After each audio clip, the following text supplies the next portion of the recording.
नमस्कार साथियों, आप सभी का स्वागत है कहानी केंद्र में। मेरा नाम है मलय भट्टाचार्य। आज मैं आपको सुनाने वाला हूँ लेखिका वंदना मुकेश की लिखी कहानी मशीन। लेकिन कहानी शुरू करने से पहले सभी से ये गुजारिश है कि जिन्होंने अभी तक चैनल को सब्सक्राइब नहीं किया है वे चैनल को सब्सक्राइब करें ताकि आने वाले दिनों में अपलोड होने वाली अच्छी अच्छी कहानियाँ वो सुन सकें। साथ ही साथ इससे मेरी भी हौसला अफजाई होती है। तो शुरू करते हैं आज की कहानी।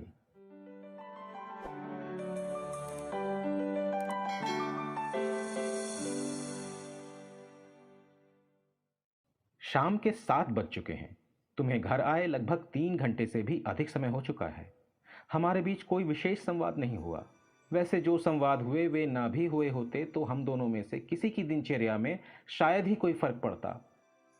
मुझे दोपहर से सिर में तेज दर्द हो रहा है।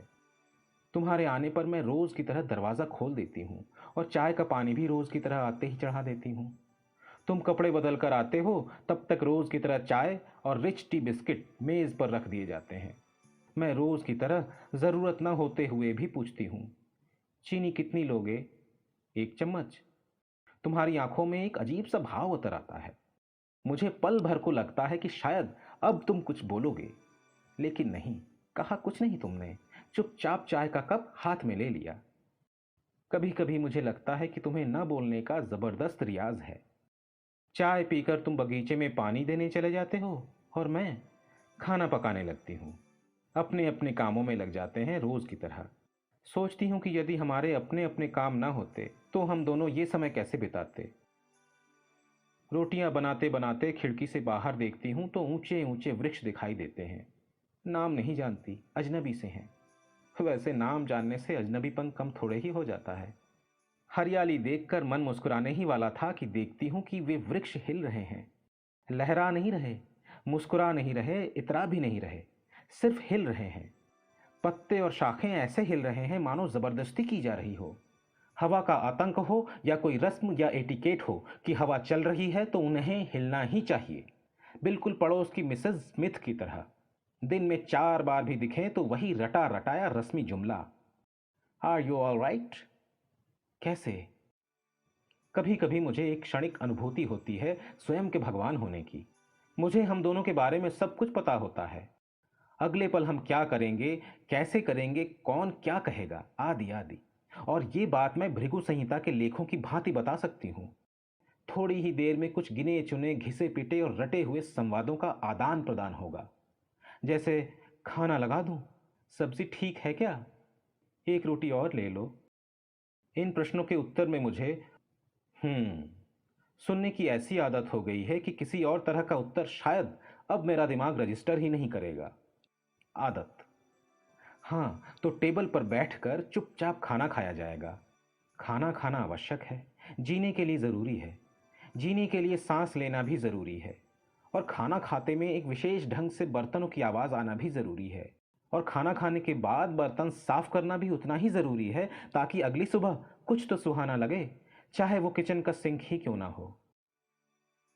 खाना हो गया है। मैंने कुछ सुहाना लगे की कोशिश में किचन की सिंक चमका दी है। अब मैं तुम्हें दिन भर की बातें बताना चाहती हूँ। इसी कोशिश में ये देखने के बावजूद कि तुम लैपटॉप शुरू कर रहे हो, तुम्हारे पास आकर बैठ जाती हूँ। कुछ बोलूं इससे पहले ही तुमने मुंह लैपटॉप में गड़ा लिया है। तुम्हारी उंगलियां तीव्र गति से कीबोर्ड पर थिरकने लगती हैं। मुझे क्रोध आने लगता है। रोज की तरह मैं टीवी चालू कर देती हूँ। समय के साथ क्रोध की अभिव्यक्ति भी कब बदल जाती है पता ही नहीं चलता। मैं खटाखट टीवी के चैनल बदल रही हूँ। बदलते बदलते मैं थकने लगती हूँ। रात के 11 बज चुके हैं। रोज की तरह हम बिस्तर पर चले जाते हैं। कुछ ही पलों में तुम्हारे खर्राटे तुम्हारी गहरी नींद में डूब जाने की पुष्टि करते हैं। कुछ ही पलों में तुम्हारे खर्राटों से कमरा गूंजने लगता है। फिर तुम्हारे खर्राटे पूरे घर को गुंजाने लगते हैं। मैंने जोर से तकिए में अपने दोनों कान दबा लिए हैं, लेकिन खर्राटों की आवाज़ पूरे वातावरण में व्याप्त हो गई है। दूसरी कोई आवाज़ नहीं।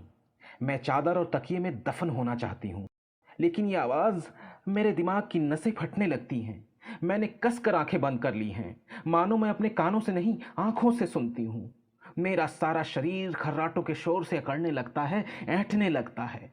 मैं खर्राटों से भी तेज आवाज में चीखना चाहती हूँ, ऐसी चीख जो मेरे शरीर की ऐंठन को सुन्न कर दे। लेकिन आवाज गले में ही घुट जाती है। शरीर भारी होता जाता है, हाथ पैर शायद दफन होते जाते हैं। पूरा वजूद संज्ञा शून्य होता जाता है, डूबता जाता है, डूबता जाता है, डूबता जाता है।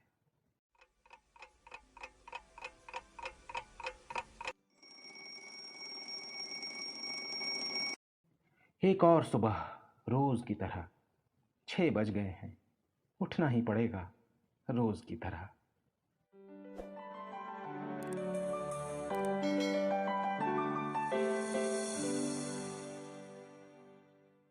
तो साथियों, अभी आप सुन रहे थे लेखिका वंदना मुकेश की लिखी कहानी मशीन।